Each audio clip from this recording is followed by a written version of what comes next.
So the two most popular questions I get during a coaching call, number one is obviously, how do I get my ex back? The second one is, what do I do in the meantime when I'm in overwhelming pain? So I'm about to tell you something that will help you accomplish both of those things. But please hear me out. What I'm about to tell you isn't something that I just kind of found online or I read in a book.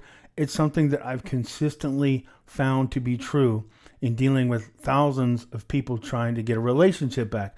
So what I'm telling you, when you hear it at first, you're going to think, I don't want to do that. I can't do that. That doesn't apply to me. Hear me out when I say most of the time, when people apply this, it actually helps their situation. As a matter of fact, I had a couple reach out to me recently and let me know that they're actually getting married, that got back together. Now, I've had actually two people in the last couple of weeks reach out to me to tell me that they're planning a wedding now that were previously broken up, they used to be clients. So that's a good sign, right? So just hear me out. So most people at this point are familiar with the term limerence. Limerence is when you're falling in love. So when you get the dopamine, the serotonin, the adrenaline, some other things get released into your bloodstream, and it's like this euphoric high. It's very similar to cocaine. It's very similar to being addicted to a drug, except you're addicted to a person. When you're in that state of mind, they seem perfect to you. You're idealizing them, right? You can't wait to see them. You're imagining them. You're looking at them even when they're not looking at you, and you're thinking, oh, the angle on their face, oh, their jawline, their eyes. There's just something about them that's just so magical to you. It doesn't matter. They could be 357 pounds with like a drooping eye and a skin disorder and a breath disorder. But when you're in love with them, somehow even the imperfections just seem to crystallize how incredible they are to you. That's not your imagination. That's actually what limerence does. Now, in most cases, it lasts anywhere from 2 to 18 months for extreme cases, but most of the time you fall into limerence and then you drop out of limerence and then you have the actual relationship that kind of maintains the connection. But what people don't realize is that we know how amazing limerence can be when it's working for you. When you're broken up with, when you find yourself in an exceptionally painful breakup situation, you actually go through another limerence. I kind of refer to this one as the dark limerence. In this particular case, after a breakup, you're dealing with the same kind of unusual, really magnified, exaggerated version of seeing that person as amazing, as almost perfect. Again, you start to re-idealize them. But this limerence, instead of making you feel like you're floating on air and making you feel magical and almost supercharged, it does the opposite. Now you're hyper-fixated on them and it's like it bottoms you out. Now you're not just depressed. You're in like a quicksand of depression, or what I call the pit of despair. Now you're not just sad, you're overwhelmed. You're not just in torment, you don't know how to get them out of your mind. Now this is even worse if you're wired with like ADHD, or if you have borderline, or if you're just kind of the kind of person that feels things to an exceptional level. Not everybody feels things to the same level. If you're one of those people that can feel things to a greater degree than most, and you're going through that dark limerence, that fixation after a breakup, it's even more powerful. It's not just tormenting, it's overwhelming. And this can happen to some of the most exceptional people that you know. I talk to millionaires. I've talked to a couple of billionaires. I talk to people that are a success in every measurable metric in the world.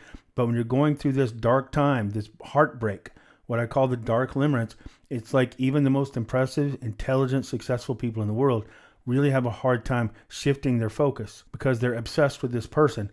They're idealizing this person. Not only do they seem perfect, not only do their mistakes seem like they're not really mistakes, they're justified. Your mind will automatically justify whatever wrong they did, and you'll vilify yourself.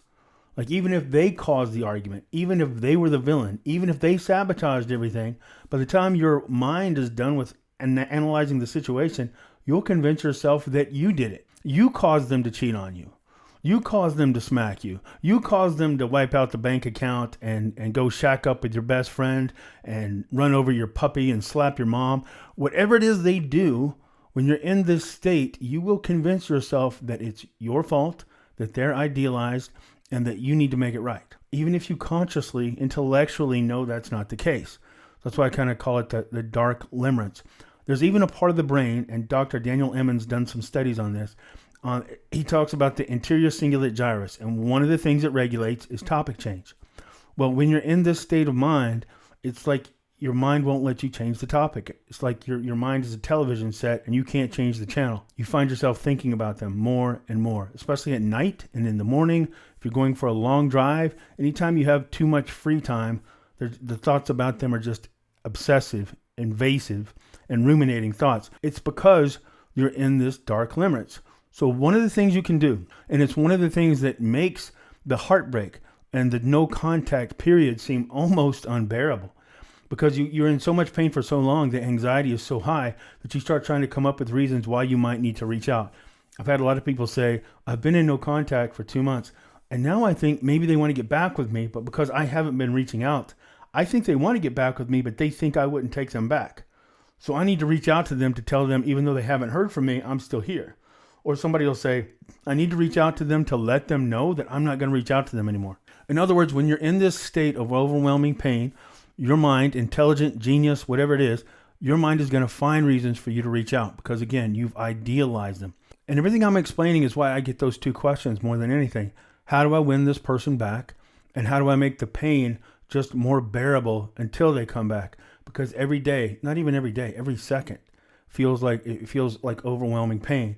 It's when I say it feels like you've been set on fire and all the people around you are telling you just to get over it. Just don't think about it for a while. There's other people out there. You'll find somebody else. Just come hang out with us for a while. We're going to go out later. You should come. Well, to you, it's like, well, I've been set on fire and people are telling me not to worry about it. People are telling me to be patient. Ooh, 30 days no contact. Well, that's not a problem. Anybody can do 30 days no contact. Well, not when you're in this state of mind. It's like 30 days of being set on fire doesn't even sound doable. In the middle of that, if you want to do something to really increase your chances to win them back and to make it easier for you to actually maintain no contact, as crazy as this is going to sound, please just hear me out. I'm not talking about theoretical. I'm talking about actual cases, actual couples that I've seen where this works. Take a deep breath, get out a piece of paper, pull out your phone, pull up your laptop, and start listing the things about them that were actually imperfect. Wait, don't change the channel yet. Just hear me out. Whether you know it or not, when you're in the middle of that pain, and you've probably realized, I'm in more pain than even I understand. Right. In other words, you're not in your right mind. Well, try to understand this. You idealizing them doesn't actually increase your odds of getting them back. You idealizing them actually lessens your chances of getting them back. In all the Walt Disney movies and all the great love stories, and in a lot of the songs, what the other person really wants to know is that you love them more than anyone and that no matter what, you'll be there waiting for them for an eternity. In this kind of altered state of mind, you'll tell yourself one of the keys that's going to get them back is your undying devotion. And to protect your undying devotion, you will convince yourself that you need to hold them in this vision of being precious and cherished and almost infallible. So you kind of instinctively, sometimes even consciously, protect this image of them being the idealized perfect person. But anytime in real life that you adore or cherish or put somebody on that idealized pedestal, you're not actually doing something to increase the attraction.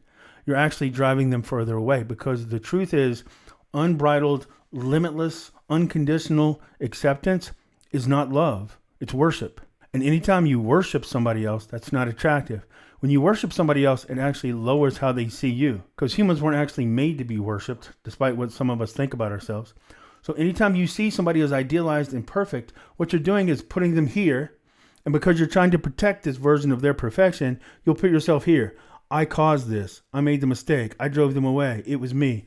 Even in cases when you weren't really the cause, you want to maintain this because you think this is actually projecting love, devotion, sacrifice. It's not doing any of that. It's actually reinforcing in their mind that the two of you aren't a good match. But when you start to actually remind yourself of who they are, you're telling yourself, it's like you're trying to pull yourself out of this mind-altered state. You need to remind yourself that no matter how you feel, no matter what your heart and your mind are telling you, they weren't perfect. They made mistakes. A lot of times the person you're hurting for right now, deep down, you know they caused the breakup. A lot of people listening to this right now, desperate to win somebody back, they're actually aware on some level that they didn't do anything wrong. Were they imperfect? Yes. Did they make mistakes? Yes. But did they actually cause the breakup that's now like breaking their heart and causing all this suffering? If you're really honest with yourself, you know you didn't actually cause this. The other person devalued you. A lot of times they devalued you because you were consistently trying to let them know how much you love them. Maybe you told them how lucky you are and how incredible they are to the point that they believed you. Maybe you said things like, I can't believe I'm so lucky that I ended up with you. I don't deserve somebody like you. Maybe you said those things so many times that they actually believed you when you told them that. And maybe that's part of why they're gone. But in any case, when you're in that dark limerence, When you're idealizing them again, the version of them that you're seeing is not real. Just like the version of you that they're seeing, because you're in this state of worship or idealization, that isn't real either. The truth is, you're stronger and better and worth more than either one of you remember, and that other person isn't as amazing as you see them to be. And they're probably not as amazing as they see themselves to be. So just write down those things. Now, here's why it works. Because you're restoring your sense of reality. You're actually kind of recalibrating and helping to pull yourself out of this spell. And when you're in that limerence, even the dark limerence, it is like you've been mesmerized. It's like somebody's put you under a spell. Listing out their imperfections, their mistakes, their deliberate cruelties, the things that they did to you, especially the things they did to you that you know you wouldn't do to them. Not only that, but you probably wouldn't do to anybody. So stop rationalizing, stop justifying, and write them down and make yourself look at it 4 or 5 times a day. Remind yourself of who they are, because who they really are isn't as perfect as your hormones, your emotions, your mind will make you think they are. And as long as you stay in that place of worship of that person, you actually greatly lessen your chances of ever getting them back. And even if they come back, if you're still in this state of mind, again, we weren't built to be worshiped. We're meant for relationship. We're meant to be loved, but we're not meant to be adored to a deity level. So when they come back, if you still see them in that light, you're actually going to chase them away much sooner. And don't feel like I'm telling you you have to hate them. I'm not trying to build anger bombs out there. I'm not trying to get you to do anything dark or stupid. Definitely don't hurt them. Definitely don't reach out to them just to cuss them out. I'm not trying to build up temper. What I'm saying is just have a healthy, reasonable view of who that person is. Write down their imperfections. Write down the things they did to you that you know they shouldn't have done. The things about them that while you were dating them, you remember annoyed you. Now, maybe they annoyed you a lot and then they broke up with you and now you can't believe that they ever annoyed you. Whatever annoyed you in the first place, write that down because that was probably real. When you do that, you kind of restore this off-balance view that each of you has of the other person. And you want to get as close back to reality as you can because chances are you are worthy of them. Chances are you didn't ruin it. Now, it depends on why you're watching this. Look, if they broke up with you because you're cheating on them with their sister and their mom and their aunt and you gave away their dog, then yeah, okay, maybe this doesn't apply to you, but this applies to a lot of people. When you actually remind yourself of how human they are, it actually gives you back not only a sense of strength, but it's a sense of strength that they can pick up on. Even if you're not still talking to them, it tends to just kind of be projected out there. And I'm not trying to be mystical. I mean, a lot of times they'll see it in social media posts. They'll hear it from friends. They'll hear about it because when you get you start to regain your sense of self-worth, then you'll start to live with more strength. And most of the time they're going to hear about it. Even if they're long distance, they can hear about it. You can find out when somebody's actually ready to move on from you after a breakup.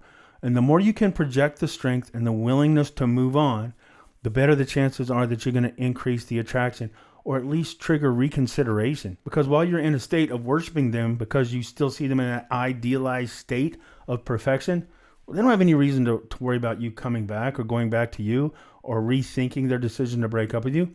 You can't miss something that you've never lost. So again, take the deep breath. It not only helps you when you're in no contact because it gives you a sense of hope. It gives you a restored sense of worth. And it helps kind of recalibrate them and how you see them as less than perfect. The truth is, even if they came back and you found out, hey, I'm going to guarantee marry them and live happily ever after, your life in that real happily ever after wouldn't be so happily, and it wouldn't be ever after. The truth is, no matter how you see this person, no matter what you're thinking right now, if they came back, yeah, of course you'd be overjoyed. Of course that anxiety and fear would start to plummet, and your excitement and your love would spike. But that doesn't mean it would last forever. The truth is, even if they came back, the reality wouldn't live up to the fantasy. It's just right now you're in a lot of pain. Again, maybe overwhelming pain. So just try this. Have a constant reminder to yourself. Again, you don't have to hate them or dislike them. You don't have to be angry at them. But give yourself a realistic and true version of the person that you're missing, of the person that you're trying to win back. Now, here's the kicker. If you do this effectively, every time you start to miss them, every time you start to rationalize and justify their imperfections and the cruelties that they've done towards you, or how they've just kind of taken you for granted and cast you aside or rejected you, every time you do that, you're gaining a little bit more of self-worth. Missing them less and hurting less while they're gone doesn't actually lessen your chances of winning them back. That's a very natural fear, but I'm telling you, it's not true. When people do this, what happens most of the time, it doesn't happen overnight, but they start to feel better about themselves. They start to have not quite as much overwhelming pain of the person they lost because they've started to accept the fact that the person they lost wasn't actually perfect. If they were perfect, then they'd probably still be with them. But the point is, you get a more accurate version of yourself starting to come back into your mind and a more accurate version of them. That doesn't actually mean that the chances of you getting back together are less. It's actually greater. When you're in the state of mind, you actually not only feel stronger, you are stronger. And when you are stronger, you're more attractive. Now when they come back, keep in mind, you still have every right, every choice to choose to be with them. If you do this, a lot of people are like, I can't do that. Well, if I get mad or if I remind myself of all the bad things they've done, I'll get over them. And if I get over them, I'm not coming back. I hear that line all the time. If I decide to move on, I'm not going to take them back. So right now I'm just choosing to kind of stay where I am because I really want to give this one more chance. Well, staying where you are doesn't mean that you have to stay in as much pain as you're in. So do this little exercise. And when they come back, not only do you have a greater chance of them coming back, but once they come back, you can still make the choice to go back to them. I'm not telling you to absolutely vilify them. I'm not telling you to dwell on their imperfections until you hate them. I'm telling you to dwell on and remind yourself of their imperfections anytime you feel that overwhelming sense of they were just perfect. I'll never get over them. When you have a thought like this, I'll never get over this. I can't be happy without them. If you have absolute thoughts like that, pull this list out. Remind yourself that the person that you're not with right now is not irreplaceable. Sometimes that pain you're feeling is not evidence that they're irreplaceable. Sometimes that pain you're feeling is just evidence that you feel things to an exceptional level. Maybe you're gifted. Maybe you did make a mistake, but it doesn't mean that you can't win them back, and it doesn't mean that you'll never be happy and you have no chance at happiness without them. So please trust me. Please give this a try. I know I probably lost a lot of clicks 30 seconds into this because people don't want to risk feeling less hurt because they think all of that hurt is what's keeping me connected. And all that hurt is evidence to them about how much I love them. And sooner or later, they're going to realize how much hurt I've been in. And that's going to be this glowing, undeniable evidence that we belong together. It doesn't work. That's not what they're going to think. You're not sabotaging yourself by remembering their imperfections. You're strengthening yourself. And you still have the choice to take them back when they come back. You're just increasing the odds of that happening if you do this. So if I can help, I promise this has worked many times in the past. If I can help and you're going through a heartbreak, you can find me at dotheyloveme.com. I do one-on-one coaching. Please leave any comments or questions below, and I promise I'll try to answer you as soon as I can. Take care, and I'll be back soon.